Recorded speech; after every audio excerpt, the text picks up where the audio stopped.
Labas rytas, Liutaurai. Labas rytas. Drabužių dizaineris, plaukų kirpėjas.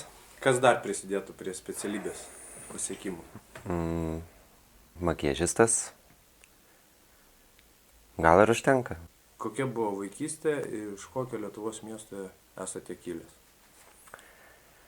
Gimtojo miesto tai, jis toksai kaip ir yra Vilkaviškis, bet dabar sudėjus visus miestus, kur gyvenau, tai realiai visur po lygiai. Netgi Vilnius jau perlipa šitą skaičių.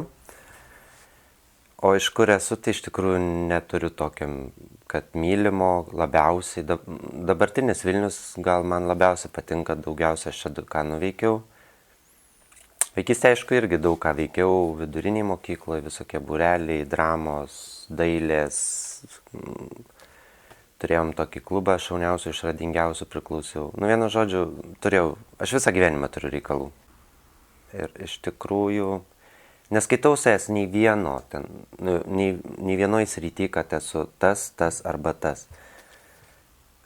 Man jeigu to nebūtų, tas neįdomu daryti, to būtų neįdomu, to nedaryčiau. Man aplamai bendra visuma labai svarbu įvaizdyje. O nuo ko viskas prasidėjo su drabužių dizainu? Koks pirmas palietimas, kada įvyko? Labai anksti aš darželėje siūdavau visokius reikaliukus. Darželėje žinodavau, kuo užaugęs būsiu. Tai jau svajonė buvo iš nuo vaikystės? Šiaip realiai pas mane jau musiau buvo užkoduota, kad būsiu siuvėjas. Nes močiutė ten, Liutaurėlis bus siuvėjas, mama tą patį. Ir toksai. Bet kažkaip mažoka man buvo to. Aš negaliu vienu reikalu apsiriboti. Negalėčiau vienam darbe dirbti. Ta prasme toksai. Visur dalyvauju. Jo, visur aš turiu sudalyvauti visame kame ir man vien siuvimo kaip ir mažoka būtų. Pirmam konkurse su rūbai sudalyvau, nežinau, gal 13-14 metų. Ir realiai buvo lemiamas tas konkursas ir prasidėjo kiekvienais metais kas nors įvykdo. Tai konkursas, tai kolekcija, tai konkursas, tai kolekcija, kažkas tokio. O kaip 13 metų berniukui aplinka? Bet iš tikrųjų tai man irgi keista, mano kolegė turi sūnų 12 metų, aš jį dabar pasižiūriu ir netikiu savo akim, kad realiai už metų aš jau pirmam konkurse dalyvau. Kad vis tiek ir žioplumas, ta prasme, ir tai buvo ne ta mieste, kur aš gyvenau, aš realiai pats vienas viską susiorganizavau. Ir kokiam tai buvo? Kaune. Ir susiradau aš tą konkursą, vienu žodžiu, nežinau, neatsimenu aš tų niuansų, bet man pačiam labai keista.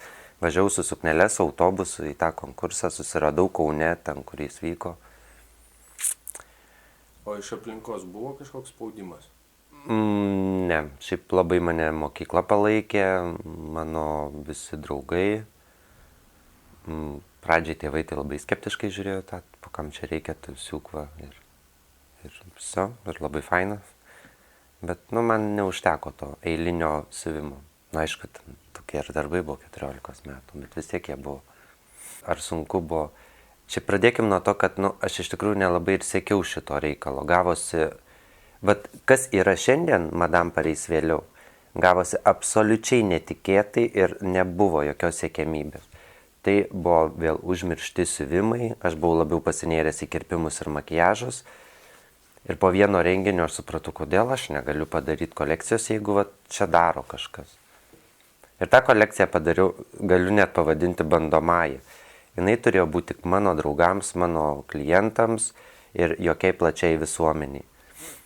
Ir man padėjo viena draugė organizuoti šitą renginį, kuri dirba prie didelių renginių.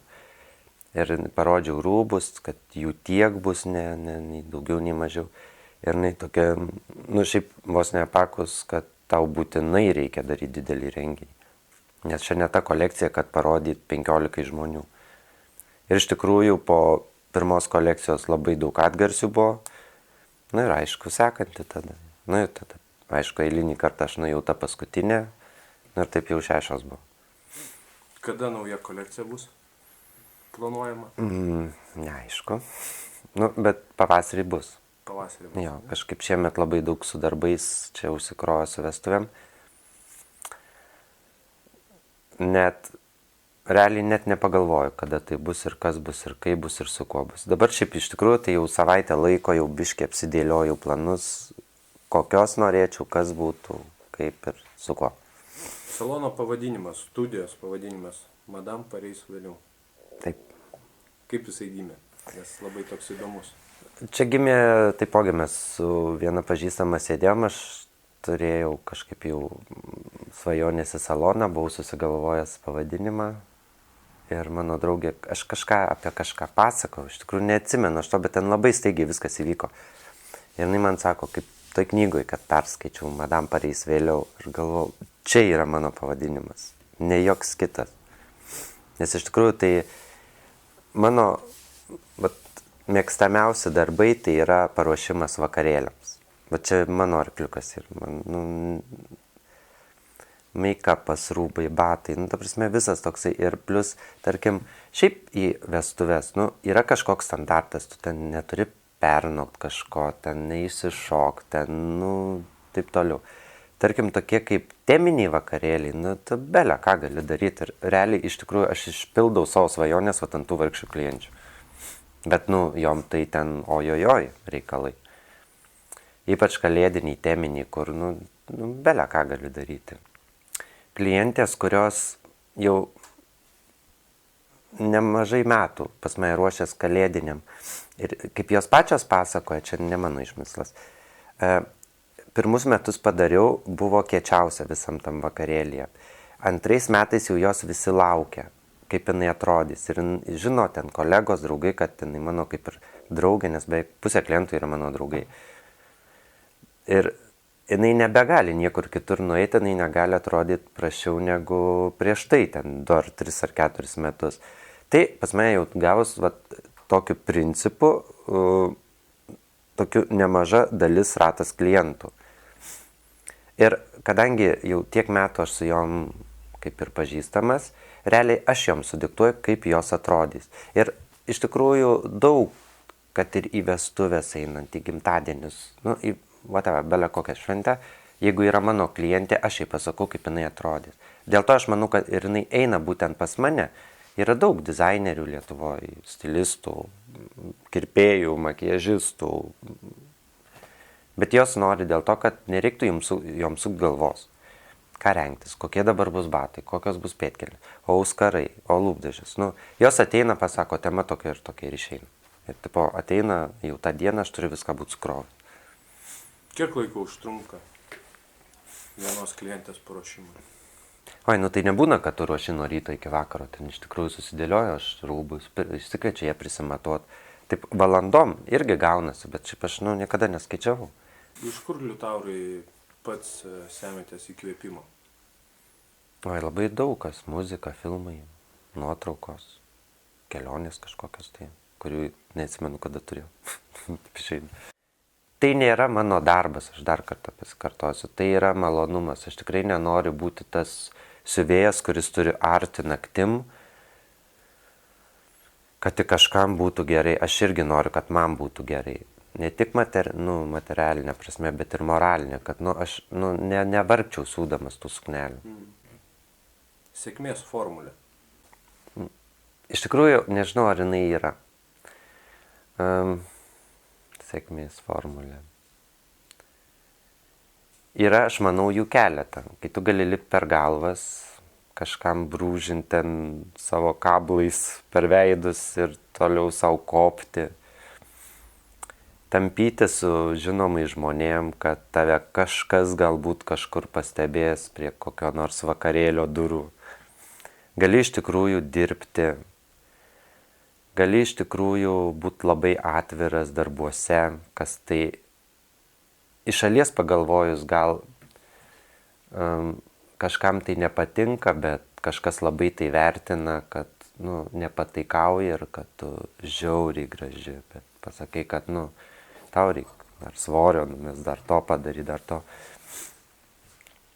Manau, yra keletas tų formulių sėkmės.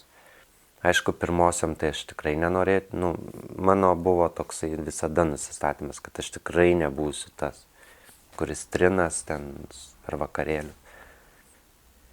Ir man džiugu irgi pasakyti, kad nebuvau aš tas. Aišku, aš einu į vakarėlius, bet aš einu į vakarėlius, kai yra asmeniniai pakviesta Liutauras Alasevičius ir jie nėra ten, nu tie tokie, kur, žiūri ir galvoji, hebra, iš kur jūs? Tai vat, o aš manau, kad iš tikrųjų gal tuo darbu ilgiau sieki to viso reikalo. Paprašiau būtų gal nueit taip vat paprastuoju būdu ir pasidaryti viską, bet, čia kaip kam. Tai nežinau, čia jau pasirinkimo reikalas. Svarbiausios žmogaus vertybės pačiam. Tai atsakau, sąžiningas žmogus, tai man yra pats musiau tobuliausias. Ir darbštus. O esi pats atviras ar ne? Pakankamai. Pakankamai. Ir nebijai klientams pasakyti tiesiai šviesiai? Nebijau, nes jie realiai, aš kaip ir sakau, jie žino, kur eina. Jie būna perspėti, aš kiek esu prisiklausęs apie save visokių reikalų. Ten su juo labai reikia atsargiai kalbėti, nežinau, ten bus taip ir taip. Tai jo, gal ir reikia. Bet, aš iš tikrųjų pasakau, kad man taip negražu, ten taip nedarysiu. Taip, netgi kirpykloje aš net neklausiu, kaip mes kirpsimės, nes, man absoliučiai neįdomu. Jeigu tu atėjai pas mane kaip stilistą, aš tikrai tau viską atiduosiu, kad tik tai tu atrodytum, wow.